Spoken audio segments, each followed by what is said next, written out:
Zig Ziglar. Inspiring true performance.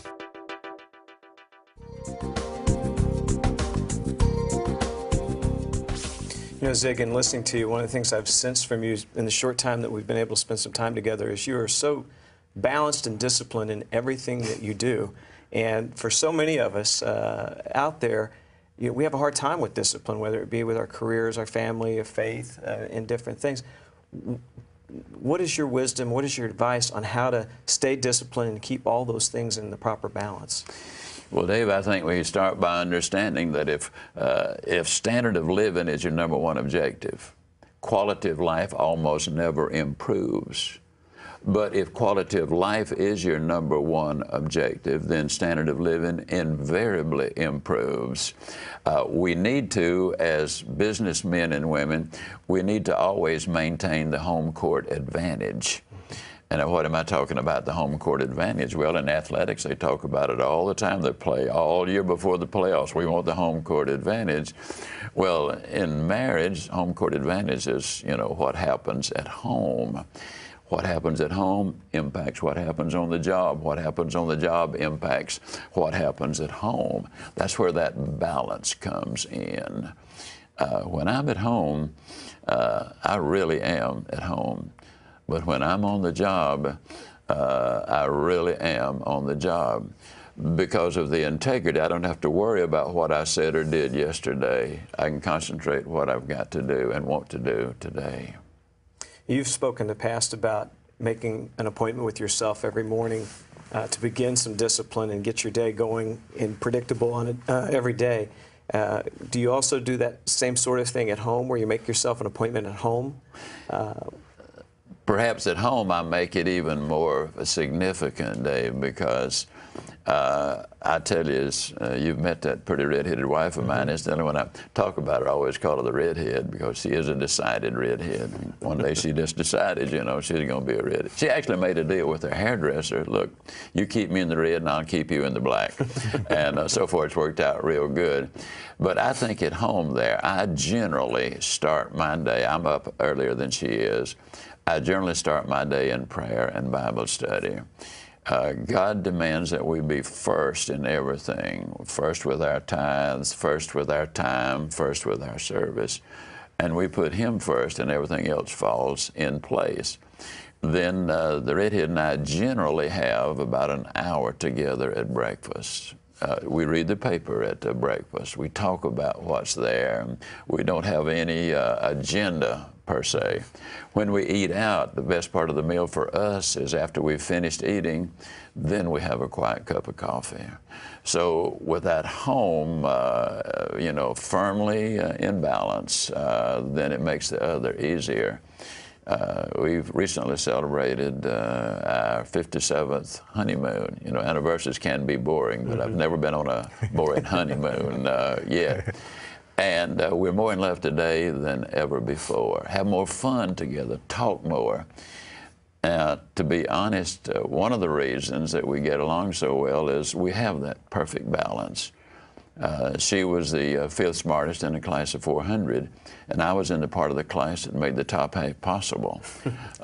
So on balance, this just worked out real well. She too has a great sense of humor. She's not a real good joke teller, but she really has a beautiful laugh.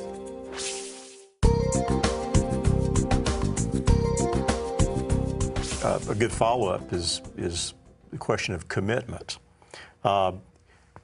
How does commitment play into acquiring discipline? Commitment plays heavily in everything. If you've made a commitment, when you hit the rough spots, not if, when you hit the rough spots, your immediate thought is, how can I solve the problem? If you've not made the commitment when you hit the rough spot, whether it's in marriage or education or career or whatever, your first thought is, man, how can I get out of this deal? And so that commitment plays a huge role, and is, some people are about as committed as a kamikaze pilot on his 39th mission. I mean, they don't really take it that seriously. Yeah, in my business, I had started young. 20 years old, I opened my first women's health club. And after I turned 30, I found myself bankrupt, and had lost everything, and even after having achieved some pretty early success. But I knew that my destiny was to affect the quality of women's lives. But even my dad said when he found out I was going back into the business, are you nuts? That's tough when your own father questions your commitment to something. And of course, I knew that was my destiny, and commitment to me was an important thing, because I never wavered. I never had a choice. And when you have a passion for something, that commitment becomes a major thing. And in rebuilding, I was able to rely on an unwavering commitment. And I know that in your mid-40s, you had to make some serious choices in your life. And after all that sacrifice and work, you had to reevaluate your commitment and move forward. Tell us about that experience. Well, an elderly black lady had spent the weekend in our home on that July 4th weekend. And though I had been baptized when I was 12, been to church about 1,500 times, I did not know Christ as my Lord. When she left, the commitment was there. And it was almost as if God then spoke to me and said, I've let you waste 45 years. Now I've got some things I want you to do. So I'm going to show you some things immediately so you'll never be confused about who's doing what and who's responsible for what. And it was just absolutely astonishing. I am so grateful to be able to say, and you of course already know this, both of you gentlemen do, that I have not solicited a speaking engagement now in 32 years, and I do not use a booking agency. But because of the fact that people have come to know that they can bring their 8-year-old daughter or son to one of our sessions, they'll never hear anything sexist, they'll never hear a suggestive story, they'll never hear a profane word. I use only adult language and lots of 4-letter words: commitment, responsibility, dedication, you know, those kind of adult words. And a lot of 4-letter words is good and best and real and fair and hope and love. Yeah. And when you use that kind of language, you avoid also offending anybody. Nobody gets upset when you talk about those things. As a matter of fact, they are encouraged because they can build on that. You know, you reminded me, you taught me the difference between involvement and commitment about 3 decades ago, and I'll see if you remember this. It reminded you of ham and eggs. Yeah. You want to finish? Yeah. Oh, yeah, we can. I do remember that one, yeah. A chicken and a hog were walking down the street, you know, and they were talking about breakfast. And so the chicken said, let's go in here and, you know, have some eggs and some bacon for breakfast. And the hog said, oh, no way. He said, for you, that simply is a minor issue, but with me, it's total commitment. The chicken was involved, but the pig was committed. Oh, absolutely, no question about it. Well, both of you gentlemen spoke about unwavering commitment, and when it comes to goals and goal setting, whether it be for a personal basis or for your businesses or other things in your life you want to do, it's probably safe to say that achieving those goals with no commitment is a pretty safe bet. But when you do get that unwavering commitment that both of you spoke about, how does that make it better, more productive in achieving those goals and reassessing those goals and staying on top of them? Well, let me simply say that the level of your commitment is the critical issue, and it depends also on how badly you want to achieve those. The first 2.5 years I was in sales, I struggled desperately, and I do mean desperately. I remember some very difficult times where they disconnected my telephone, cut off my lights, had to turn a car back in, I couldn't pay for it. I was a wandering generality, among other things. In one 5-year stretch, I was in 17 different deals, and that's all they were deals. But what happened was, I went to a meeting at the end of 2.5 years, and a man named P.C. Merrill was there. When it was over, and he had for whatever reason, zeroed in on me. He told me he wanted to talk to me. And so he said, you know, I've watched you for 2.5 years, and I've never seen such a waste. That'll get your attention. And I said, what do you mean, Mr. Merrill?